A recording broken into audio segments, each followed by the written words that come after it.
Estamos em 2025 e Chuck Norris continua encarando desafios aos 85 anos. Parece que para o astro de filmes de ação idade é apenas um número e os fãs adoram isso, seja compartilhando uma foto dele com a família em férias ou fazendo uma participação especial, Chuck mantém seus fãs sempre informados. Sim, a vida dele agora é bem diferente dos papéis cheios de ação que o tornaram uma lenda. Mas ele construiu uma vida muito gratificante que vai muito além de Hollywood. Com uma fortuna de dezenas de milhões de dólares, incluindo um rancho com sua própria fábrica de bebidas e uma coleção de carros que deixaria até milionários com inveja, Chuck tem se mantido ocupado e sempre cheio de surpresas. Vamos conferir as novidades da maior estrela de ação da atualidade. Antes da fama e da riqueza, tudo o que Chuck sabia na vida era como lutar para sobreviver a cada dia. Nascido em 1940 como Carlos Ray Norris, ele era o membro mais novo de uma pequena cidade em Oklahoma chamada Ryan, onde viviam menos de 1.000 pessoas. A família Norris era muito pobre, tão pobre que sua pequena casa não tinha banheiro interno nem eletricidade. Os invernos eram tão frios que a família tinha que dormir vestida com as próprias roupas.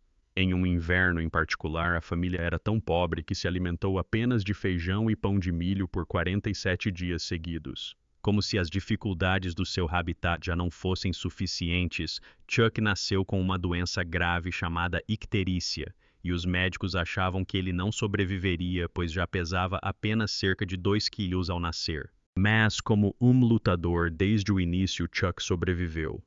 Até mesmo sua mãe acreditava que ele tinha um propósito para continuar vivo, embora ninguém naquela casa congelante pudesse imaginar qual seria esse propósito.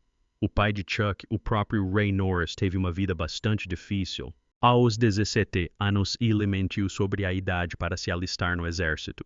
Lutou na Segunda Guerra Mundial e sobreviveu a uma explosão mortal durante a batalha de nome da batalha omitido.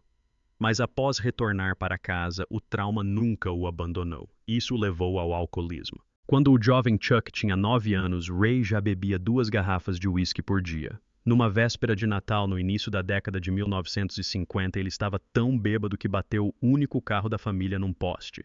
Nos 12 anos seguintes, Ray passou por vários empregos, mais de 20 no total. Ele trabalhou como mecânico motorista de ônibus e caminhoneiro. Dirigiu por quase todos os estados americanos, percorrendo centenas de milhares de quilômetros. Mas mesmo assim nunca ganhou muito dinheiro. Frequentemente trabalhava 14 horas por dia e às vezes tinha 3 empregos simultaneamente. Para sustentar a família, sua esposa trabalhava como garçonete ganhando $35 por semana. O vício problemático de Ray não parecia que iria tirar a família da pobreza, e isso somado a outros fatores levou os pais de Chuck a pedirem o divórcio. Nessa época, Chuck tinha 12 anos e já havia assumido algumas responsabilidades. Ele contribuía financeiramente, aceitando qualquer trabalho que aparecesse. Seja entregando jornais, engraxando sapatos ou trabalhando na lavoura, Chuck fazia tudo. Quando conseguiu um emprego em um supermercado onde ganhava $12 por semana, o garoto tinha que caminhar quase 13 quilômetros todos os dias para chegar ao trabalho. Após o divórcio, Chuck completou 13 anos, mas seu pai não apareceu, e em vez disso enviou-lhe uma nota de $5 amassada pelo correio. O adolescente Chuck guardou aquela nota por muitos anos como um lembrete do que ele nunca quis se tornar. Na escola, ele era muito quieto. Ou os professores disseram que ele conseguia passar um dia inteiro sem falar. Ele tinha um medo terrível de palco e certa vez vomitou antes de apresentar um trabalho sobre um livro na 7ª série.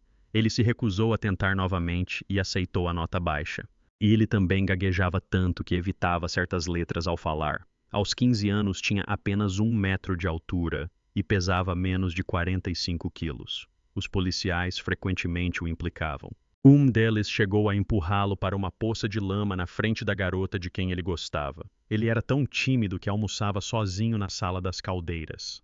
No último ano do ensino médio, o fotógrafo da turma pediu que ele se afastasse sem perceber que ele era na verdade um aluno. Chuck comentaria mais tarde que era praticamente invisível durante o ensino médio. No entanto, as coisas começaram a mudar quando sua família se mudou para Torrance, na Califórnia. Naquele ano, ele finalmente deixou seu pai para sempre. A nova vida em uma nova cidade não foi nada fácil. A família morava em um pequeno apartamento de 2 quartos com muito pouco dinheiro. Chuck continuou trabalhando em empregos de meio período para ajudar a sustentar a família. Infelizmente, ele ainda estava com dificuldades na escola. Reprovou na primeira aula de oratória e nunca participou de esportes ou clubes. Mas Chuck destacaria mais tarde que algo notável aconteceu no ensino médio. Foi em um dos bailes de Natal da escola que ele conheceu sua primeira esposa, Diane Holcheck. Chuck tinha 16 anos e Diane era líder de torcida. De alguma forma, ele encontrou coragem para convidá-la para dançar. Aquela simples dança se transformou em um longo relacionamento. Namoraram por 2 anos e Chuck a pediu em casamento porque temia que ela o deixasse por alguém com mais dinheiro. Casaram-se logo após o aniversário de 18 anos dele. O casamento foi pequeno, com apenas 23 pessoas. As alianças eram emprestadas e a lua de mel durou apenas uma noite em um hotel barato. Naquela época, Chuck já havia se alistado na Força Aérea e 8 dias após o casamento partiu para o serviço militar.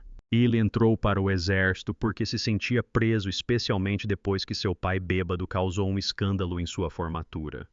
Com apenas $300 no bolso e uma esposa recém-casada para sustentar a pressão era enorme, o que fez com que Chuck fosse reprovado em seu primeiro teste militar. Felizmente para ele, durante uma campanha de recrutamento, foi aceito como policial da Força Aérea, pois era uma das poucas vagas disponíveis para recrutas sem treinamento específico. Ele reprovou no teste físico 2 vezes e se meteu em encrenca 2 vezes nos seus primeiros 6 meses. Para alguém que viria a se tornar um astro de ação mundialmente famoso, Chuck nunca havia lutado com ninguém antes de entrar para a Força Aérea. Aliás, em seu primeiro treino de luta, um oponente menor o imobilizou em apenas 12 segundos. Mas tudo isso estava prestes a mudar e tudo começou com o nome. No final da década de 1950, Chuck foi enviado para a Coreia do Sul, onde os nativos tinham dificuldade em pronunciar seu nome verdadeiro, Carlos, e começaram a chamá-lo de algo que soava como Chuckles. Seu comandante ouviu a conversa e abreviou o nome para Chuck. Essa foi a primeira vez que o apelido pegou. Chuck chegou a perguntar se poderia manter seu nome verdadeiro nos registros oficiais, mas o pedido foi negado. Os policiais disseram que os apelidos ajudavam a elevar o moral da equipe. Certa noite, sentindo-se perdido, Chuck entrou numa escola de judô. Um instrutor menor o espancou feio, mas algo dentro dele despertou. Ele voltou no dia seguinte e começou a treinar artes marciais seriamente com um mestre coreano chamado Kim Bachman. Esse professor o chamava apenas de Chuck, que significava punho forte. A arte marcial que ele estudou na Coreia do Sul foi o Tang Soo Do. No início da década de 1960, seu tempo no exército havia terminado e ele retornou à Califórnia com uma faixa preta e um sonho. Após retornar aos Estados Unidos, ele aprendeu com mestres de Shotokan, Chitoryu Kenpo, americano e Judo. Combinou elementos de cada um para formar seu próprio estilo, que se tornou o Tang Soo Do americano. Para trabalhar, candidatou-se a policial, mas enquanto aguardava uma resposta, abriu sua primeira escola de artes marciais. Durante o dia, ele trabalhava na Northrop Aviation e à noite ensinava karatê. Em 2 anos já tinha alunos suficientes para largar o emprego. Foi uma atitude ousada, pois poucos americanos sequer tinham ouvido falar de seu estilo de artes marciais, o pouco conhecido Tang Soo Do. Essa ousada decisão logo seria recompensada, e Chuck rapidamente construiu uma rede de escolas de karatê no sul da Califórnia, chegando a mais de 30. Celebridades como Steve McQueen, Bob Barker e até Priscilla Presley se tornaram seus alunos. Com uma família crescente, Chuck sabia que precisava aumentar sua renda. Foi então que ele começou a participar de torneios. No início, as coisas não correram bem. Ele perdeu lutas para Joe Louis e para Alan Steen no Campeonato Internacional de Karatê. Ele foi derrotado 3 vezes por Tony Tullius e eliminado precocemente por John Camosi em outro evento. Mas em vez de o abalar, essas derrotas alimentaram sua determinação. De volta ao mundo dos torneios, tudo começou a mudar. No final da década de 1960, Chuck começou a vencer. Ele derrotou lutadores de ponta como Joe Louis, Skipper Mullins e Steve Sanders. Em um evento, ele chegou a usar um golpe de judô para derrotar um oponente muito mais velho, mostrando que estava adicionando novas técnicas ao seu repertório. Ele enfrentou Joe Louis novamente, mas desta vez usou movimentação e contra-ataques em vez de ficar parado. Ao final daquele ano, ele havia derrotado Joe Louis 3 vezes sem uma única derrota.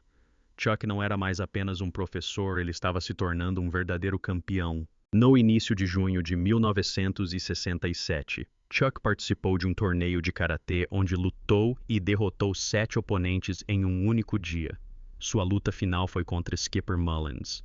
Poucas semanas depois, ele viajou para Nova York e conquistou outra grande vitória no Madison Square Garden, derrotando Steve Sanders. Foi aqui que Chuck conheceu Bruce Lee depois de vencer o All-American Karate Open. Bruce estava lá fazendo uma demonstração. A conversa entre eles se transformou em amizade e, mais tarde, em uma rivalidade respeitosa. Nos 2 anos seguintes, eles treinaram juntos em Los Angeles, e até mesmo Bruce Lee reconheceria mais tarde a importância de Chuck em ajudá-lo a aprimorar suas técnicas de chutes. No início de 1968, Chuck enfrentou um jovem lutador chamado Louis Delgado, que lhe infligiu sua 10ª e última derrota na carreira. Mais tarde, naquele mesmo ano, eles tiveram uma revanche. Chuck derrubou Delgado no primeiro round, mas Delgado reagiu com um chute que abriu um corte na boca de Chuck. Mesmo assim, Chuck pontuou mais e venceu. Algumas pessoas chegaram a dizer que Delgado pode ter quebrado o braço durante a luta. Naquela noite, Chuck se tornou campeão profissional de karatê na categoria peso médio. Em abril de 1968, Chuck defendeu seu título de campeão americano de karatê no Torneio dos Campeões. Foi um torneio difícil com formato de todos contra todos, mas mesmo assim ele saiu vitorioso. Naquele mesmo ano, ele também venceu novamente o Campeonato Internacional de Karatê e o Torneio Nacional de Campeões. Em 17 de janeiro de 1970, defendeu seu título pela última vez antes de se aposentar das lutas profissionais em 1974. Quando se aposentou, Chuck nunca havia perdido uma luta profissional na categoria peso médio. Ele mudou completamente a forma como o karatê era visto nos Estados Unidos. Em 1973, ele criou o Congresso Nacional de Tang Soo Do. Em 1979, ele queria algo maior. Então fundou a United Fighting Arts Federation, onde introduziu o Chun Kuk Do, que significa o caminho universal. Esse sistema combinava técnicas de luta poderosas com valores de autodisciplina, respeito e crescimento pessoal. Em 2015, foi oficialmente renomeado para Sistema Chuck Norris. Com sua crescente fama, muitas pessoas queriam aprender com ele, incluindo celebridades. Suas escolas de karatê formaram mais de 300 faixas pretas. Chuck chegou a treinar uma equipe de faixas pretas que permaneceu invicta por 29 torneios consecutivos. Sua influência como professor tornou-se tão importante quanto seu histórico como lutador. Steve McQueen, um de seus alunos mais famosos, incentivou Chuck a tentar a carreira de ator quando o dinheiro estava curto. Mesmo assim, Chuck não entrou em Hollywood sem esforço. Ele teve que lutar para chegar lá. No final da década de 1960, enquanto ainda trabalhava na Northrop Corporation para pagar as contas e administrava algumas escolas de karatê como atividade paralela, ele fez uma pequena participação em The Wrecking Crew, uma comédia de espionagem estrelada por Dean Martin. O papel de Chuck em The Wrecking Crew foi pequeno, mas foi o começo de algo grande, porque no início da década de 1970, o próprio Bruce Lee ligou para Chuck. Bruce precisava de um lutador de verdade para interpretar o vilão em O Caminho do Dragão, e Chuck aceitou.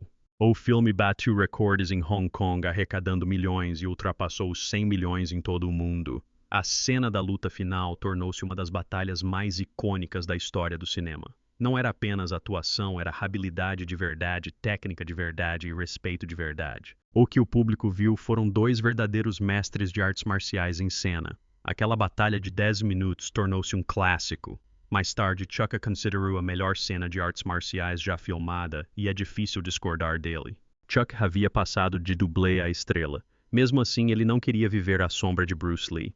Queria trilhar seu próprio caminho e alguém muito importante já estava disponível para ajudá-lo a desvendá-lo. Steve McQueen era o aluno de karatê mais famoso de Chuck e já o havia incentivado a seguir a carreira de ator. Agora ele acreditava que Chuck tinha mais a oferecer do que apenas cenas de luta. McQueen o encorajou a fazer aulas de atuação na MGM. Chuck ouviu porque queria papéis com histórias reais. Essa mudança de mentalidade o levou a um pequeno filme chamado Breaker em 77. A maioria dos atores teria recusado o papel por ser um filme de baixo orçamento e com um diretor desconhecido, mas Chuck queria um papel principal que mostrasse mais do que apenas socos. O filme surpreendeu a todos. Arrecadou dinheiro suficiente para provar que Chuck não era mais apenas um coadjuvante, ele podia sustentar um filme. Ano depois, ele estrelou em Good Guys Wear Black. O filme não teve uma estreia estrondosa. Foi lançado em apenas 5 salas de cinema em Denver em 2 de junho de 1978. As distribuidoras não queriam nem chegar perto, então os produtores tentaram algo ousado. Alugaram os cinemas por conta própria, pagaram taxas fixas e ficaram com todo o dinheiro da venda de ingressos. Chuck foi ainda mais longe. Ele embarcou em uma enorme turnê de divulgação, concedendo mais de 2.000 entrevistas em um único ano. Trabalhou tanto que acabou hospitalizado com laringite. Mas todo esse esforço incrível valeu a pena. O filme arrecadou mais de 18 milhões de dólares, com um orçamento de apenas 1 milhão de dólares. Apesar das críticas negativas à sua atuação, o público não se importou. Eles viram algo novo, um durão artista marcial americano na telona diferente dos filmes de Kung Fu importados de Hong Kong. Chuck contou aos reporters que seu personagem John T. Booker era sensível, mas mortal se provocado. Ele queria ser como Clint Eastwood, e esse sonho parecia mais próximo quando McQueen, seu mentor, o aconselhou. Deixe os colegas de elenco conversarem, concentre-se na sua presença. Esse conselho moldou sua carreira. Após esse sucesso, Chuck não diminuiu o ritmo. Em 1979, A Force of One chegou aos cinemas. O filme teve um orçamento modesto de cerca de 3 milhões de dólares, mas arrecadou até 23 milhões de dólares. Ela interpretou um campeão de karatê ajudando a polícia a caçar um canalha e o público adorou. Depois estrelou em The Octagon, e numa espécie de olho por olho, os grandes estúdios não tiveram escolha a não ser notar. A Columbia Pictures deu uma chance a Chuck com Silent Rage, que foi filmado em apenas 30 dias e arrecadou mais de 10 milhões de dólares. Naquele mesmo ano, a MGM enviou Chuck para Hong Kong para estrelar Forced Vengeance, que arrecadou milhões. Em seguida veio Lone Wolf McQuade, em 1983. A Orion Pictures apoiou o filme e os fãs adoraram. Naquele momento, Chuck não era mais apenas um artista marcial. Ele era uma estrela de ação completa. O melhor ainda estava por vir. Em 1984, Chuck assinou um grande contrato com a Cannon Films. Seu primeiro projeto, Missing in Action, mudou tudo. Chuck dedicou o filme ao seu ente querido que havia morrido no Vietnã. O filme acabou fazendo tanto sucesso que produziram sequências. Foi então que Chuck se voltou para os programas de TV. Depois de ter recusado a ideia por um tempo, ele finalmente encontrou o programa certo, Texas Ranger. Como Cordell Walker, Chuck não precisou buscar inspiração em lugares distantes. O personagem era muito parecido com ele, parte Cherokee, parte irlandês veterano do Vietnã e artista marcial. A série foi filmada a apenas algumas horas da casa de Chuck no Texas. Texas Ranger ofereceu ótimas histórias, lições de moral muito necessárias e muitos chutes giratórios. A série acabou durando 9 temporadas com mais de 200 episódios. Chuck estava mais famoso do que nunca, mas sua vida pessoal não era perfeita. No final da década de 1980, seu primeiro casamento terminou após quase 3 décadas, em parte porque ele teve um caso extraconjugal que resultou no nascimento de sua filha Dinah. Mesmo assim, Chuck não desistiu do amor e no final da década de 1990, aos 58 anos, conheceu Gina O'Kelly durante um jantar. No dia seguinte, ela já estava no set de filmagem de Walker, Texas Ranger, e logo começaram a namorar. No início dos anos 2000, quando Chuck tinha 61 anos, eles se casaram. Pouco tempo depois, foram surpreendidos ao descobrir que esperavam gêmeos. A princípio, o médico pensou que fosse apenas um bebê, mas depois revelou que eram 2. Chuck quase desmaiou de choque, mas ambos os filhos nasceram saudáveis e Chuck decidiu se afastar da carreira cinematográfica para criá-los. Você poderia esperar que o nome de Chuck Norris fosse esquecido com a chegada das décadas de 2010 e 2020. Mas não foi o que aconteceu, pois a era das redes sociais decidiu homenagear o único e inigualável Chuck Norris com memes sobre sua resistência como lutador inundando a internet. Em meados da década de 2020, o patrimônio líquido de Chuck era estimado em cerca de 70 milhões. Esse número surpreendeu os fãs, mas Chuck havia feito escolhas imobiliárias muito inteligentes, além de outros investimentos sólidos e anos de rendimentos nos bastidores. Ele também era um autor de best-sellers. Ele escrevia sobre tudo desde artes marciais até política. Títulos como O Patriotismo da Faixa Preta e Os Cavaleiros da Justiça venderam bem e aumentaram sua renda. Ele também transformou sua imagem em um negócio. Ele lançou duas marcas, a Seaforth Premium Water e a Lone Wolf Ranch Pets. A marca de água veio diretamente de seu rancho no Texas. A empresa de alimentos para animais de estimação foi criada com sua esposa Gina e inspirada em seus cães. Depois há o Rancho Lone Wolf em Navasota, Texas. Não é apenas a sua casa, mas também onde a água Seaforth é engarrafada. O rancho possui uma enorme fábrica de engarrafamento, um ginásio de artes marciais e até mesmo um lago particular. A propriedade abrange dezenas de milhares de hectares e foi projetada para ser autossuficiente, assim como o próprio Chuck Norris. Ele lutou pela vida ao nascer e continuou lutando até conseguir tudo o que queria. Agora ele luta contra o envelhecimento e, conhecendo-o, provavelmente venceria novamente.